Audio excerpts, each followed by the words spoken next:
Big Boss season 9 நிகழ்ச்சி முடிஞ்சு கொஞ்ச நாள் தான் ஆயிருக்கு. இருந்தாலும் பிக் பாஸ் வீட்டுக்குள்ள நடந்த சண்டைகள் எல்லாமே இப்ப வெளியில வந்ததுக்கு அப்புறமும் கூட போட்டியாளர்கள் மத்தியில இந்த சண்டை தொடர்ந்துட்டே தான் இருக்கு. பிக் பாஸ் வீட்டை விட்டு வெளியில வந்ததுக்கு அப்புறமும் கூட சமூக வலைதளங்கள், பேட்டிகள், ஸ்டோரிகள் அப்படின்னு சொல்லிட்டு ஒருவருக்கொருவர் குற்றம் சாட்டி பேசிட்டே தான் வராங்க. முன்னெல்லாம் பிக் பாஸ் நிகழ்ச்சி 1 மணி நேர எபிசோடா மட்டும்தான் ஒளிபரப்பாகும். ஆனா இப்ப 24 மணி நேரமும் லைவ் ஒளிபரப்பு செய்யறதால போட்டியாளர்கள் என்ன செய்றாங்க, என்ன பண்றாங்க அப்படின்ற அவங்களோட ஒவ்வொரு செயலியும் நேரடியா ரசிகர்கள் பார்க்க முடியுது. இருந்தாலும் எடிட்டிங் காரணமா எங்களை தவறா காட்டிட்டாங்க, நாங்க பண்ணாத விஷயத்த ஒரு பெரிய விஷயமா காட்டியிருக்காங்க அப்படின்னு சொல்லி பல போட்டியாளர்கள் வெளியில வந்ததுக்கு அப்புறம் கூட குற்றச்சாட்டுகளை தொடர்ந்து முன் வச்சுட்டே தான் வராங்க. அந்த வகையில சாண்ட்ரா பிக் பாஸ் வீட்டை விட்டு வெளியில வந்ததுக்கு அப்புறம் ஒரு சில பேட்டி வந்து கொடுத்துருக்காங்க. அதுல பிக் பாஸ் போட்டியாளர்களை பத்தி நிறைய குறை சொல்லி வந்துட்டு இருக்காங்க. இந்த ஒரு விஷயம் இப்போ ஒரு பேசு பொருளாவே மாறி இருக்கு.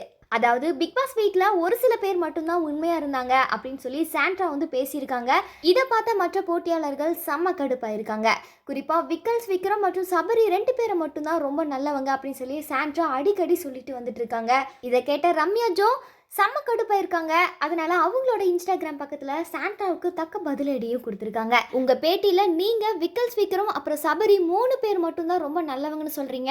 அப்போ பிக் பாஸ் வீட்ல இருந்த மற்ற 20 பேர்லாம் என்ன தப்பு பண்ணாங்க, ஏதோ பெரிய குற்றம் பண்ண மாதிரி இப்படி பேசுறீங்க அப்படின்னு சொல்லி ரம்யா ஜோ கேள்வி எழுப்பியிருக்காங்க. அது மட்டும் இல்லாம உன்னோட கணவர் பிரஜன் எனக்கு வாய்ஸ் மெசேஜ் அனுப்பியிருக்காரு, அதுக்கான ஆதாரமும் வந்து எங்கிட்ட இருக்கு, அதை வெளியிடவா அப்படின்னு சொல்லி ஒரு ஸ்கிரீன்ஷாட்டையும் ஷேர் பண்ணியிருக்காங்க. இதை தொடர்ந்து ரம்யா ஜோ அவங்களோட இன்ஸ்டாகிராம் ஸ்டோரியில சாண்ட்ராவை நடிப்பு அருகி அப்படின்னு சொல்லி கிண்டல் செய்யும் ரசிகர்களோட பதிவுகளையும் ஷேர் பண்ணி வராங்க. இந்த ஒரு விஷயத்துக்கு ரசிகர்கள் பலரும் பார்த்தீங்கன்னா அவங்களோட விமர்சனங்களை முன் வச்சுட்டு வராங்க. அதுல ஒரு சில பேர் ரம்யா ஜோக்கு ஆதரவாகவும் பேசிட்டு வராங்க. இன்னும் சில பேர் பிக் பாஸ் முடிஞ்சாலும் இவங்களோட நாடகம் முடியல அப்படின்னு சொல்லியும் விமர்சித்து பேசி வராங்க.